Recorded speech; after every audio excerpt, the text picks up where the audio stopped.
Buongiorno e bentornati alla nostra diretta. Siamo in edizione straordinaria per raccontarvi e informarvi su quello che sta succedendo in Veneto con l'emergenza coronavirus.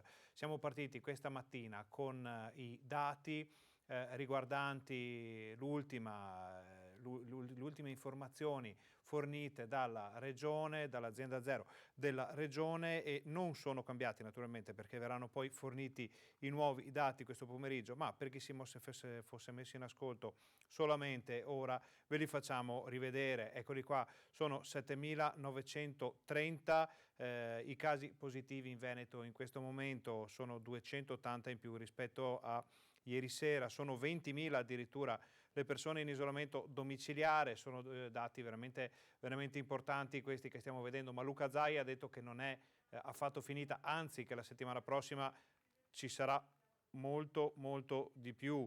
Andiamo a vedere, sono 15.559 le persone ricoverate, quindi non in gravi condizioni, 35 in più rispetto a ieri sera, sono 344 le terapie intensive occupate, 7 in più rispetto a ieri sera. Sappiamo che sono 11 nuovi arrivi e 4 persone che sono state dimesse dalla terapia intensiva. Sono 655 i guariti, questa è una bella notizia, e sono purtroppo 362 i decessi dall'inizio dell'emergenza, quindi in poco più di un mese, e sono 20 i decessi da ieri sera.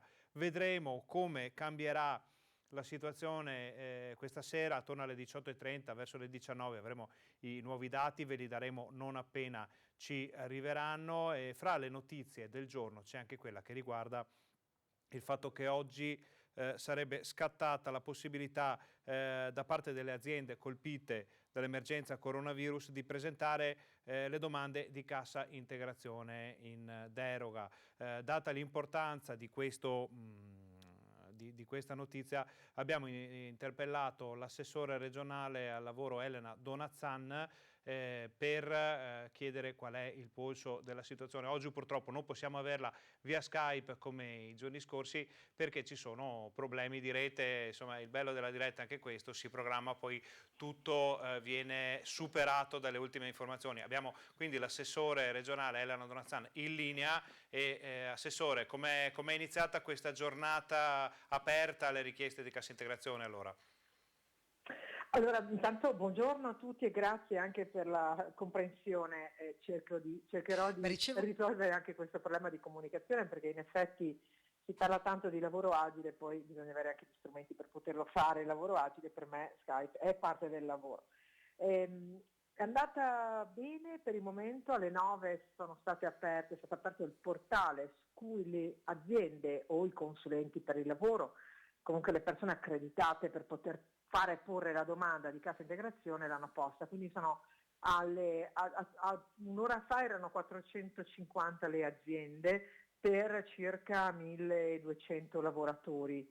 Quindi il segnale è che c'è una cautela nel fare le domande, la macchina tiene, perché comunque le aspettative sono di crescita, ma abbiamo detto alle aziende: non vi affannate, non è un click day, non dovete fare la corsa, perché abbiamo aperto di sabato proprio per diluire il più possibile le domande, posto che, credo convenga con me, non esiste più né sabato né domenica.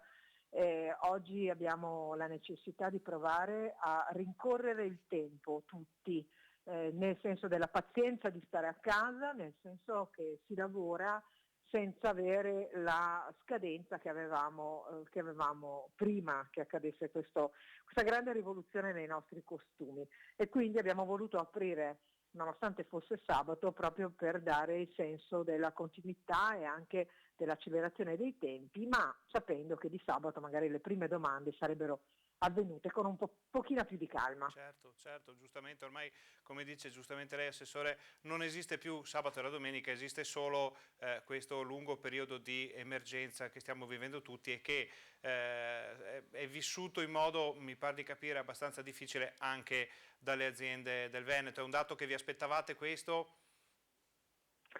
Sì, devo dire che è nell'ottica della nostra proiezione, anche se ci immaginiamo che lunedì ci sarà una maggiore e più pesante richiesta, perché poi, come sapete, il fabbisogno che abbiamo stimato è molto alto e quindi ci aspettiamo evidentemente molte domande.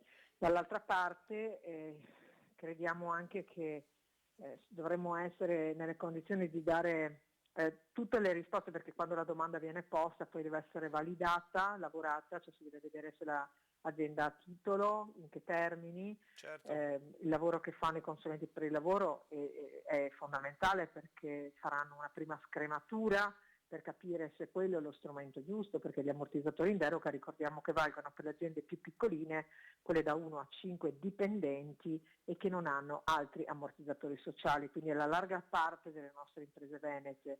E tenuto conto che le imprese artigiane, quando sono in regola con tutto e quindi anche con il pagamento del fondo che loro hanno accantonato con un accordo nazionale da qualche anno oramai, una larga parte degli ammortizzatori sociali verrà pagato da questo fondo, e quindi diciamo che siamo nelle condizioni di dare le risposte a quasi tutti, salvo quelli che il decreto non ha ricompreso, e su tutti, come ci sono già detti, c'è la categoria di coloro che sono iscritti anche a una gestione separata, che è un po' una beffa, perché sono lavoratori che obbligatoriamente devono anche pagare un fondo di previdenza ulteriore a quello dell'INPS e non hanno ammortizzatori sociali, per esempio i rappresentanti. Certo, ma Assessore, a questo punto la domanda, visto che il come più o meno è risolto, resta da capire il quando, almeno fino a quando. Guardi, io mi auguro e sono tra coloro che vogliono riprendere a lavorare al più presto, con tutte le sicurezze del caso, cioè la premessa deve essere: in sicurezza si può fare, ecco, questo deve essere, ed è evidente che una fabbrica, un luogo di lavoro rappresentano un luogo di sicurezza, soprattutto se parliamo del sistema manifatturiero e di produzione. Altra cosa è certamente un ristorante o un bar, perché lì il controllo di chi va e di chi viene non può essere fatto, ma in un'azienda sì, perché ci va a lavorare solo chi può andare a lavorare. Certo si ridurrà il carico di lavoro, e quindi invece di tenere le persone tutte impegnate si potranno fare delle turnazioni, si dovranno tenere le distanze. So che già tutte le imprese hanno sanificato la propria azienda, quindi le aziende sono pronte. Aspettiamo, come dice il Presidente, anche ci si aspetta nella prossima settimana il dato più grave. Aspettiamo che si contenga, perché la prima regola per noi è quella di mettere in sicurezza la nostra gente, quindi la collettività, però poi dobbiamo immaginare di tornare a lavorare un po' per volta, con progressività, con le regole della sicurezza che devono essere assolutamente rispettate, ma non c'è nessuno che non le voglia rispettare, ma dobbiamo tornare a produrre, perché il mondo purtroppo va avanti. Abbiamo sentito infatti anche oggi, anche sia Zaia ma anche il governo hanno detto prima o poi si tornerà alla normalità in modo graduale. Corriamo il rischio di trovarci davanti a una normalità di un Veneto colpito duramente quando sarà finito tutto questo? Ai noi sì, perché il nostro maggiore fonte di guadagno è il turismo, cioè la nostra prima industria, forse fonte di guadagno nel senso di diffusione di posti di lavoro. Pensate a quante famiglie largamente si occupano più o meno di turismo, perché anche la prossimità, anche il negozio, il ristorante, il piccolo dettaglio godono, no, di questo movimento di persone, anzi ne fanno una ragione di economia, e quindi la mobilità delle persone è bloccata, ha bloccato tutto questo, e questo incide pesantemente, perché vuol dire per il Veneto essere chiusi già da oltre 3 settimane, Sì. perché vi ricorderete che noi abbiamo limitato la mobilità delle persone da subito. Questo ci ha anche permesso di contenere bene il maledetto virus. Sì, diciamo che... Però questo ha un impatto economico importante sulle famiglie venete. Certo. Allora vedremo come si risolverà questa situazione. Ringraziamo l'assessore regionale Elena Donanzan che ci ha fornito le informazioni. Vi ricordo che oggi era il primo giorno in cui le aziende potevano richiedere la cassa integrazione. Salutiamo l'assessore, la prossima volta speriamo di vederla in video e insomma fa piacere sentirla. Anch'io spero di vederci, così ci rivediamo sicuramente. Ci rivedremo, ringraziamo ancora, grazie assessore. Ricordiamo che grazie a voi per il vostro lavoro. Grazie ancora, che questa intervista doveva essere una video intervista in Skype come quello che stiamo facendo in questi giorni, ma capita che la rete sia sovraccaricata molto spesso in queste ore, ce l'hanno già detto, ci hanno avvertito, attenzione, se andiamo avanti così a scambiarci video, foto, informazioni fra di noi, la rete prima o poi, se non collasserà, perché non è magari la parola giusta, però avrà forti difficoltà. Stiamo cominciando a vederle da qualche giorno i collegamenti, soprattutto quelli Skype, che richiedono un po' più di potenza dal punto di vista della cosiddetta banda, sono un po' difficoltosi. Abbiamo sentito l'assessore al lavoro Elena Donazzan che ci ha fatto il punto della situazione riguardo la cassa integrazione. È partita stamattina la possibilità per le aziende di chiedere l'accesso a questo strumento, vediamo cosa succederà nei prossimi giorni. Ci ha rivelato Donazzan che sono partiti oggi proprio perché essendo sabato magari si aspettavano una partenza soft. È stata così solo fino a un certo punto, ma ci si aspetta lunedì una notevole mole di richieste, anche perché il Veneto è fermo, lo sappiamo. Le aziende che non vogliono licenziare, che non vogliono chiudere, devono prima o poi accedere alla cassa integrazione. Noi passiamo invece da un argomento generale, regionale, andiamo a vedere a Maserà, un comune in provincia di Padova, dove il sindaco ha emesso un'ordinanza per imporre alle persone di andare a fare la spesa con naso, bocca e coperti, con anche i guanti di lattice. L'ordinanza è la numero 12 del 25 marzo. Uno per famiglia a fare la spesa, scrive il sindaco Gabriele Volponi, obbligo di bocca e naso coperti, meglio la mascherina, va bene anche un foulard, guanti in lattice alle mani, pena la chiusura del negozio. E il sindaco la spiega così. Il compito di un sindaco è in questo momento di emergenza quello di limitare il più possibile il contagio.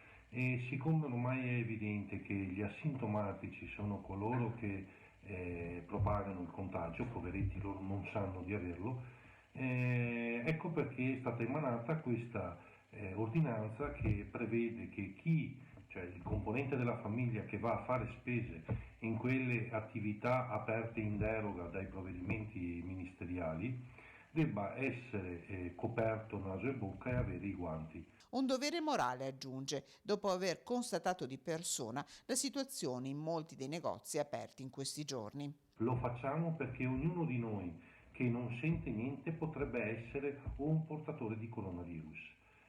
La cosa mi è venuta spontanea andando a vedere le attività, in particolare quelle realtà di generi alimentari molto grandi, che hanno delle persone che entrano con il telefonino in mano, parlano, incrociano altre persone che hanno il telefonino in mano e parlano e non sono concentrati sulla distanza di sicurezza e quant'altro. Intanto nel comune prosegue la distribuzione delle protezioni, sia quelle che stanno arrivando dalla regione, sia quelle realizzate in casa da un'azienda della zona che si è messa a disposizione.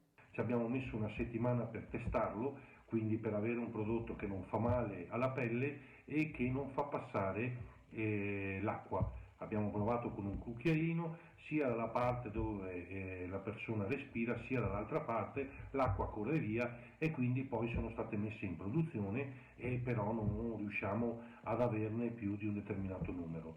In questo momento ne sono state distribuite 4.000. Entro lunedì, al massimo martedì, ogni famiglia avrà a disposizione 2 mascherine. La raccomandazione resta una. L'emergenza non è finita e quindi dobbiamo stare ancora con le antenne alzate, rispettare le regole e alla fine andrà tutto bene.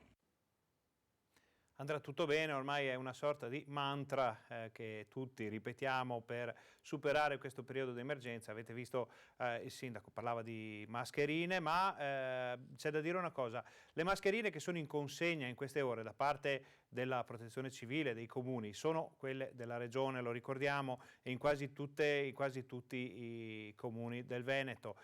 Ci chiamano e ci scrivono alcuni telespettatori che ci dicono: ma la mia mascherina non ha il logo della regione come quelle che aveva Zaia e non ha il logo di Grafica Veneta come quelle che ci hanno mostrato il primo giorno.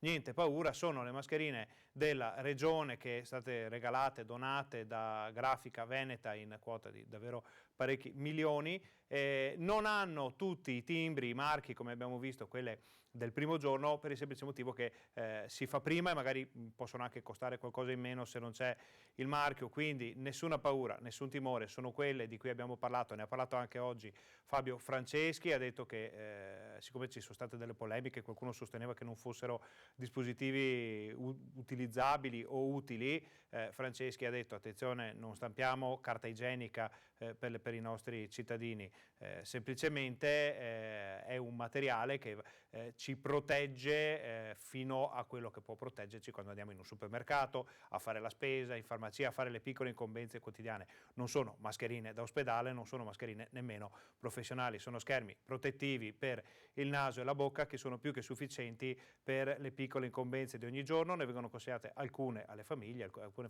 comuni sono riusciti ad averne qualcuna in più, ne danno più di una, ci vuole un po' di pazienza, quindi se avete dubbi sulle mascherine continuate a scriverci, a chiamarci, noi vi risponderemo e in questi tempi il sociale è sempre più importante, molte scuole materne del Veneto corrono ai ripari abbassando le rette anche fino al 65%, ecco il nostro servizio.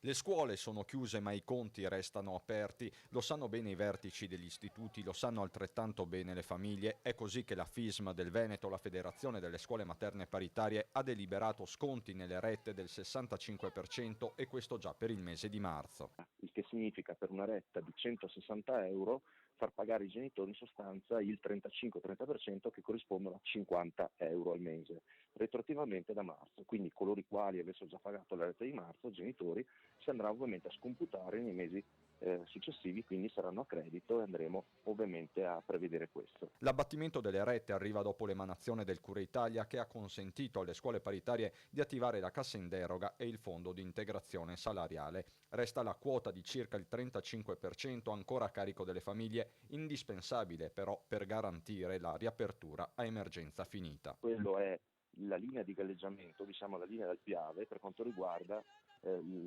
la possibilità di garantire il servizio alla volta di, speriamo tutti, maggio, va bene, o al massimo giugno, quando dovremo appunto riaprire. Ecco, quel minimo sindacale è appunto quel famoso 30% che serve per pagare ovviamente le assicurazioni, le utenze al minimo. Le scuole materne paritarie in Veneto sono oltre 900, quasi 95.000 i bambini ospiti. Nel 45% dei comuni della regione l'asilo privato è l'unico a disposizione. Ovvio che anche i sindaci siano mobilitati. A volte abbiamo sindaci che mettono a bambino ulteriori 20-25 euro andando ad abbattere ulteriormente appunto la retta già scontata per i genitori, è un grosso aiuto. Ma le scuole materne guardano anche agli emendamenti al decreto Cura Italia con il potenziamento degli ammortizzatori sociali e misure specifiche per le famiglie. Dei contributi straordinari per abbattere i costi delle rette. Ecco, questa è stata una richiesta forte che abbiamo fatto come federazione FISM, ma gli stessi vescovi del nord-est sono stati molto sensibili sul tema e anche loro hanno fatto queste richieste. Quindi avete visto, ci sono richieste di aiuto, se non diretto, ma come ammortizzatore di spese per le famiglie da tutti veramente gli ambiti della società civile. Una piccola puntualizzazione, magari qualcuno ci scrive che non si vedeva bene il servizio. I bambini erano, come si suol dire, pixelizzati, l'immagine era un po' sfumata perché la privacy dei minori è da rispettare assolutamente. Quindi quando abbiamo video di bambini, se non c'è stata data espressamente la liberatoria da parte dei genitori di poter usarli tranquillamente, noi sfumiamo e pixelizziamo e siamo a posto. Avevamo capito che il servizio parlava di scuole materne ed è giusto così, l'attenzione va sempre tenuta alta anche in tempi di emergenza.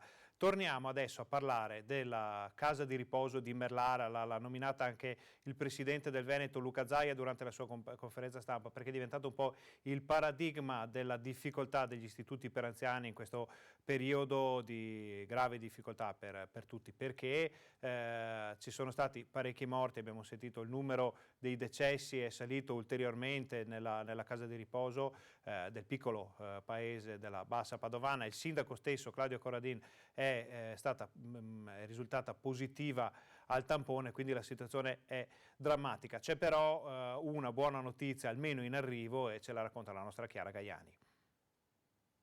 Mi ha appena telefonato il prefetto per confermare che la domanda è stata accolta dalla Protezione Civile Nazionale.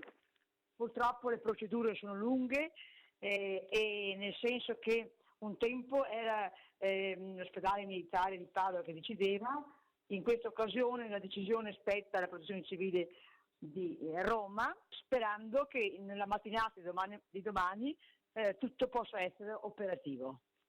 Ecco, quindi potrebbero arrivare domani, insomma. Potrebbero arrivare domani. La notizia era attesa. Già venerdì il prefetto di Padova, nei continui contatti con il sindaco Claudia Corradin, aveva garantito che qualcosa si stava muovendo. Così è stato, ma con i tempi che non sono quelli dell'emergenza che stanno vivendo gli anziani ospiti rimasti nel pensionato di Merlara e i pochi operatori che li stanno seguendo. Sono già 8 giorni che stiamo lottando per avere questo, visto e considerato che per altre vie, le abbiamo tentate tutte, non è stato possibile avere personale a disposizione, perché purtroppo anche gli ospedali hanno bisogno e quindi le persone qualificate in questo senso sono dirottate verso le strutture ospedaliere e qui bisogna arrangiarsi. Intanto si allunga l'elenco di chi non ce la fa a sopravvivere. 4 persone sono morte nelle ultime ore, 1 in struttura, 2 anziani in ospedale venerdì, l'ultimo in casa di riposo poche ore fa. Nonni che lasciano per sempre Merlare, con loro un grande vuoto. A questa casa di riposo serve aiuto, adesso anche economico. Per questo il sindaco lancia un appello per sostenere questa struttura attraverso i canali che condivide nel suo profilo social. Noi ringraziamo tanto chi si rende disponibile a questo, perché tutto serve, magari poco, ma qualsiasi donazione è utile per questa situazione. Domenica sono attesi gli infermieri dell'esercito e operatori addetti a lavori non di assistenza. Quanti si saprà nelle prossime ore. Rimaniamo in provincia di Padova e vediamo i risultati della richiesta di stare a casa da parte del governo, della regione, di Zaia, anche di noi di Rete Veneta, che continuiamo a mandarvi i nostri spot dicendo state a casa, sulle strade dell'Alta Padovana. Sembra che il messaggio sia stato recepito. Era il sabato della spesa, il sabato delle pulizie, il sabato in cui si approfitta per lavare l'auto, in cui si compra la brioche per festeggiare la fine della settimana o si fa colazione o aperitivo al bar. Un sabato di primavera con il sole a scaldare la terra. La realtà è diversa. L'invito a non uscire, se non strettamente necessario, nell'Alta Padovana è stato raccolto. Tutti a casa, uno per famiglia in fila dal macellaio, bar chiusi, benzinaio con lavaggio auto vuoto, quasi nessuno a piedi, unica coda, quella di carrelli rigorosamente spinti da una sola persona davanti al supermercato. Sabato del villaggio, a godere il sole dalla terrazza o dai giardini, al massimo a camminare misuratissimi 263 passi. Così nell'Alta Padovana, così lungo la regionale del Santo e le tangenziali della città.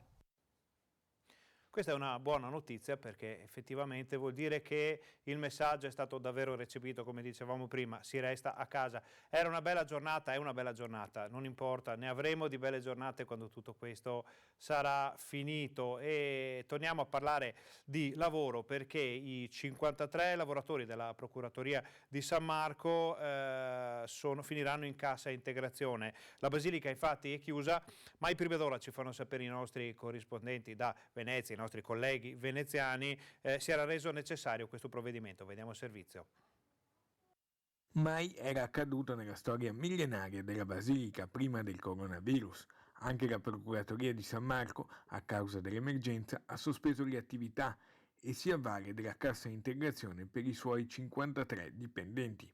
Coinvolti restauratori, mosaicisti, manutentori, elettricista, addetti alle vendite e addetti al culto, che per 9 settimane riceveranno il sostegno al reddito, come previsto dal decreto Cura Italia. Restano esclusi 2 addetti alla custodia e al culto della Basilica che rimarranno in servizio. Anche nel caso dell'emergenza del coronavirus, la situazione della Basilica di San Marco rappresenta efficacemente la sofferenza della città, come lo fece nel momento dell'alluvione del 12 novembre e dei giorni seguenti. San Marco ovviamente soffre in questo caso dalla mancanza di visitatori. Una situazione diventata difficile anche dal punto di vista economico. L'azzeramento del numero di visitatori comporta anche l'azzeramento delle entrate che la Procuratoria destina poi alla manutenzione e al restauro della Basilica. Questa è una situazione quindi grave che si sovrappone alla grave danno subito con l'alluvione. Ma l'iter per l'approvazione del progetto per salvaguardare la Basilica dall'alta marea va avanti. Stiamo attendendo i commenti delle autorità competenti per poter poi promuovere e realizzare il progetto di protezione globale con qualsiasi acqua alta che la Procuratoria ha studiato e ha sottoposto alle autorità competenti. Torniamo a parlare di lavoro perché sono 2000 le aziende padovane che hanno chiesto al prefetto di poter riaprire dopo i decreti emanati dal governo. C'è stato un vertice naturalmente in videoconferenza con i sindacati. Ecco il punto della situazione.